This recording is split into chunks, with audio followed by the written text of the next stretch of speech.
तर जय शिवालाल पब्लिक, तुमच्या सगळ्यांचं स्वागत आहे माय मिनी ब्लॉगमध्ये. तर हे म्हणत होते चला कोकडी खायला जाऊ. घेतला कडीन घेतला तारण निघालो भाऊ कोकडी खायसाठी. मग काय 4.5 किलोमीटर दूर होता भाऊ कोकडीचा झाड. मग निघालो चारी तिघी जबरदस्त कोकडी खायला.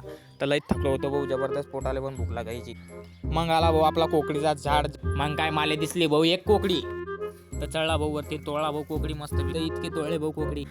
डाळ दिसली भाऊ मला कोकडी, डाळ डंगीत तोडून आणला भाऊ मी. काय खाऊन बघला एक कशी लागते काय. मग तोळा याचा मागचा भला पुरवले फुलमाळासारखं.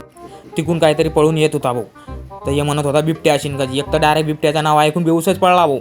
आणि डाळ दिसला मग काय होता ना काय नाही, तर रोजडा दिसला भाऊ. गांडच पडली डाळ तिघींची. एक तर बेऊसच पळला डायरेक्ट. मग काय दिसले होते लकी डोकरीचे बोर खाल्ले भाऊ मस्त बढियापैकी.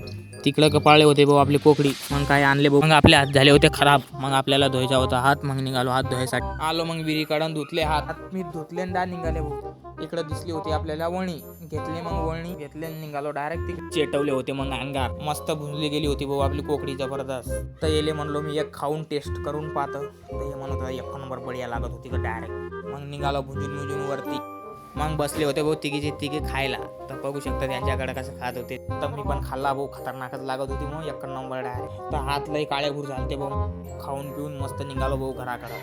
तर मित्रांनो, तुम्हाला जर हा ब्लॉग आवडला असेल तर तुमच्या भावाला लाईक शेअर कमेंट आणि सबस्क्राईब करायला विसरू नका. आता भेटू आपल्या दुसऱ्या ब्लॉगमध्ये.